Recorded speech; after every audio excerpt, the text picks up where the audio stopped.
On this video, I hope to explain who the real John Birch is. Contrary to what most people, the conception that they have when they hear of an organization called the John Birch Society. Friends, the John Birch Society was founded 10 years after John Birch's death. So briefly, I just want to bring you up to date on who this man was. Truly an unsung hero that has never received proper recognition for his role in World War II. Now briefly, let me try to fill in all the blanks, so to speak. General Chennault and the Flying Tigers were operating out of Burma, bombing the coastal regions of China prior to World War II, which was 1941. John Birch went as a missionary out of the First Baptist Church in Fort Worth, Texas. As a missionary, he had learned to speak the Chinese language, and he was present when the so-called Jimmy Doolittle raid took place over Tokyo in April of 1942. As a retaliation for the Japanese attack on Pearl Harbor, President Roosevelt wanted to show to the Japanese that the United States meant business, and so by this early raid, which did not really accomplish an awful lot other than a psychological effect upon the Japanese people. And so as the raid took place, 600 miles originating from a ship, 600 miles from Tokyo, and obviously the 16 bombers had to find some place to land in China since their fuel was running low. It so happened that Jimmy Doolittle and his crew landed in an isolated region behind the lines of the Japanese occupation forces.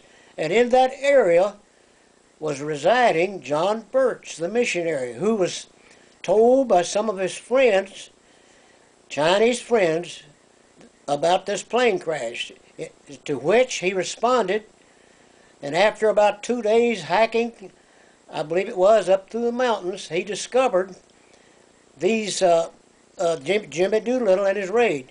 And due to the fact that he could speak English, at first some of the pilots, the downed pilots, said, "Hey, you, Colonel Doolittle, you may be deceived. This may be a Japanese trap." Whereupon one of the pilots said, "No, nobody could speak that slang from southern Georgia unless he was a real true American." And of course that's where John Birch lived at one time. Macon, Georgia was his home. He came to Fort Worth, and from there he went as a missionary under the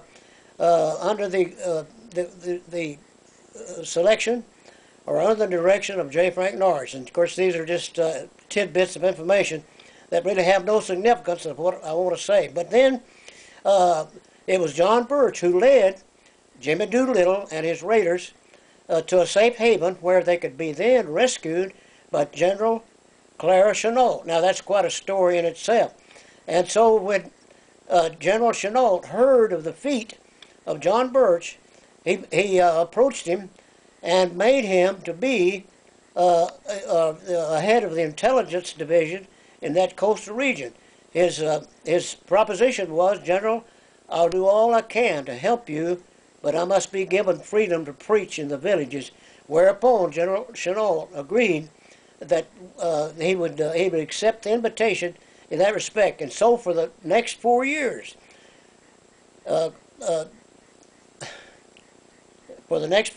pardon me for not being able to recollect as I'd like to, but some of it is kind of faint in my memory. But John Birch, to the risk of his own life, served for 4 years like no other in World War II. And so it's no wonder that Chennault is quoted by a well-known pastor from Cincinnati who interviewed General Chennault, and General Chennault told Dr. John Rollins, whom I knew well, but I cannot verify what I'm about to say, but it was John Rollins who's quoted General Chennault as giving credit to John Birch as the one man more responsible. Now, I emphasize the one man, and that's not to demean the great contribution that many of the heroes that took place, but we're emphasizing the fact if there was any credit given to any one man, it would be John Birch.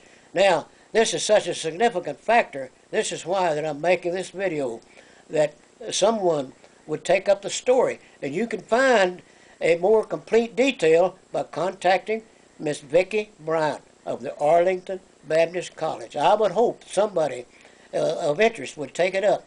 And from there, John Birch then became active as an intelligence officer, relaying information back to Clareton Alt, enabling him then to send his bombers and cause a massive destruction on the coastal region of China, which was occupied by the Japanese army.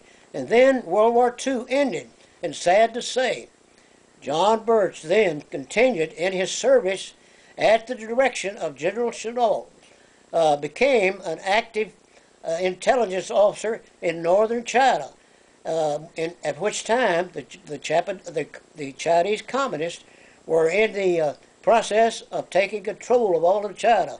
And in that encounter with this group of North Chinese communists, an argument erupted which ended in the tragic death of John Birch. So he died a hero without receiving proper recognition.